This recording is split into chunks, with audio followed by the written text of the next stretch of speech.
Jake Morrison, the UES Pathfinder's captain, stood on the bridge and gazed at the main screen following 8 months of. When they finally arrived at the edge of everything after journeying through deep space, the computer displayed blank, black space. There are no planets or stars in front of them. Are we truly on the verge of? Dr. Lisa Park, Jake's scientific officer, looked up from her to inquire, the galaxy? Instruments, describing her as a little woman with dark hair and grave eyes. Yes, all of our maps should show the final few stars, but nothing is visible. Jake approached the screen. Throughout his years as a space captain, he had learned to trust his instincts, but something seemed off. Space was deadly, and Jake told his navigator that minor errors may kill everyone on board. Ryan, check our position again, he added. Officer Commander Ryan Bell, a tall, red-haired man who had known Jake for 10 years, typed on his controls, and the captain scowled, but we are in the right place. What kind of strange, said Jake, there's something that the sensors are picking up that we should be. It's like a wall made of nothing out there, but it doesn't appear on routine scans. Dr. Park moved to her own. Captain, the controls say, I'm seeing enormous energy readings, but they're not originating from any typical source. Impossible. Jake's heartbeat quickened, alerting me to the change in the main screen. They could now see a massive barrier spanning space in front of them. It was so large that it vanished in all directions, resembling a wall composed of warped light and shadow. How big? Jake murmured, is that thing? Dr. Park's fingers swiftly swept over her controls. Her face turned pale, Captain. Our area of space is totally encircled by a sphere, not simply a wall. Every star we've ever seen, every colony, and all we know about Earth is. The bridge became silent inside this barrier, and Jake could hear the gentle noises of the ship's air systems and engines. His crew gaped at the screen. That's not possible, but Ryan assured them that we will. Dr. Park claimed that this barrier bends space, but I haven't seen anything this large before, even if it's meant to be invisible.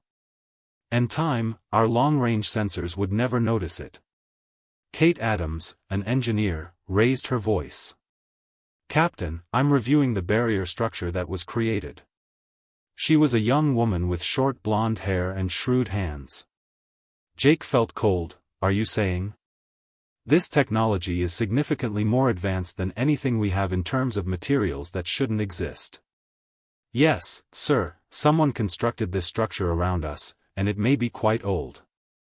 For millions of years, Jake had carefully selected each member of his crew, and they were all nice people. Believed that he would make the best choices, but what was the best course of action at this point? Dr. Park cleared her throat when he questioned her options, so we could return and tell what we.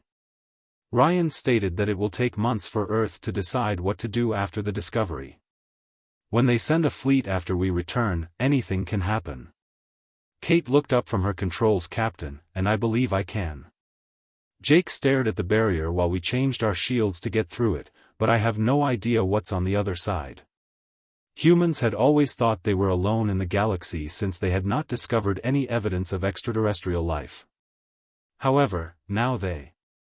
He remarked, why would someone put a barrier around us, after learning that Earth was imprisoned in some way? Perhaps to preserve us, Dr. Park whispered softly, or perhaps to prevent anything worse from happening. Jake made his.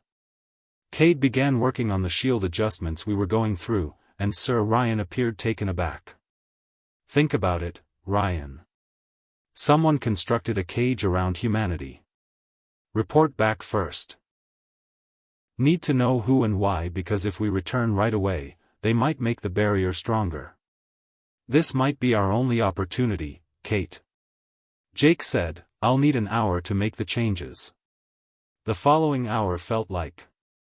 For the longest time in his life, Jake circled the bridge, inspecting each system. The Pathfinder was the most advanced ship, but in comparison to the enormous barrier outside, it felt feeble and little.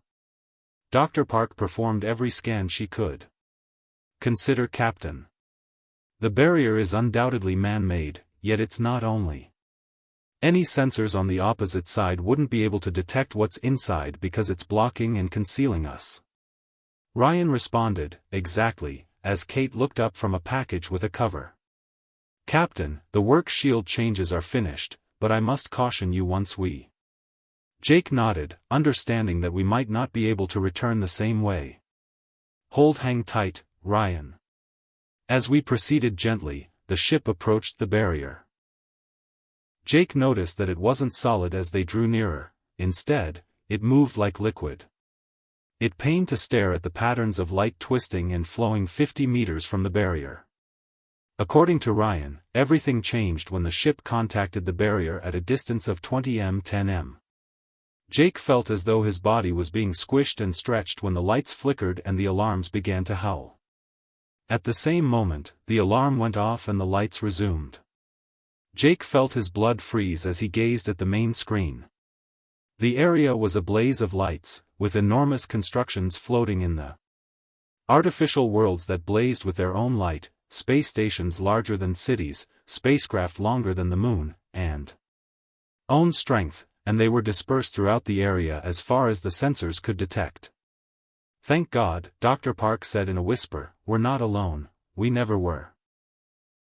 Jake was alone himself as he gazed at the extraterrestrial buildings encircling his tiny ship, which humanity had just discovered the most crucial reality in their past. They were prisoners who had discovered that they weren't the only sentient beings in the cosmos. Jake Morrison saw the alien buildings on the main screen enlarge as they had just escaped their confinement. The Pathfinder was traveling slowly through a universe full of impossibilities, including space stations and ships that resembled floating towns. Captain, we're being treated like enormous rings in artificial worlds that are illuminated by lights. From her engineering station, scanned Kate Adams reported from several sources We've never seen scans this sophisticated before. Dr. Lisa Park looked up from her lab station, and her face was. I'm reading about a dozen or more alien races, Pale Commander. Jake felt perspiration on his brow because technology is so far ahead of us. Although